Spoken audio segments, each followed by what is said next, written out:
mbola tsy tonga eny anivon'ny ministera misahana ny arakajy mirindra ny lisitra ireo mpianatra feno eny anivon'ny université tsirairay. Antony napikatso ny fahafahana miroso amin'ny famoahana ny lisitra madio sy ofisialy ahafahan'ireo mpianatra mahazo ny vatsim-pianarana ho an'ny taom-pianarana 2023 raha ny fanazavana azo eo amin'ny micro ny Mampionina Rakotoarson.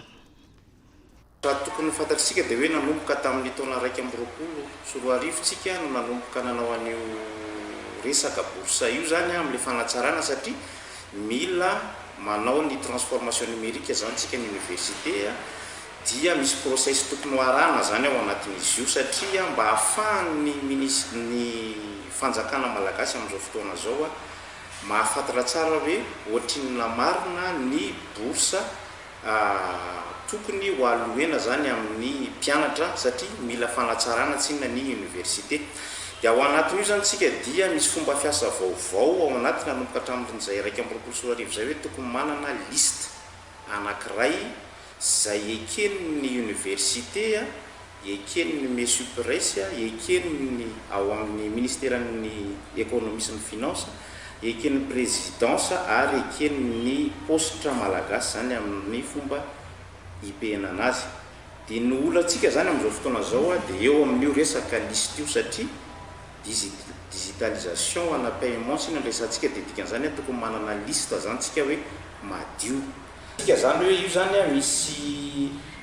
calendrier farandray zany io zany ohatra hoe amin'ny 20 volana mars no tokony vita ny liste finale rehetrarehetra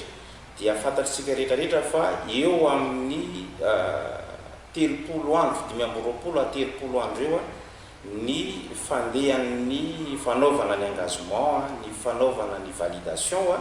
ny préparena ny calendrier zany dia amin'izay tsika zany vao afaka manao ny paiement satria zay indrindra no antony hoe mba hialantsika n'izao savorivory zao no antony hoe nanomboka tamin'ny 12 ny volana novambra tsika nefa nahazo lettre officielle zany ny université. Androany tsika fa 10 mars mbola tsy vita 100% ny andraikitra zay ataony ao amin'ny scolarité. Dia fantatrareo tsara hoe tsy hoe akory hoe rehefa vita ny liste dia tonga dia mivoaka ny bourse fa volam-panjakana io dia manaraka ny procédure rehetrarehetra dia vinavinaitsika eo amin'ny 5 andro na 30 andro zany dia afaka mamoaka calendrier tsika dia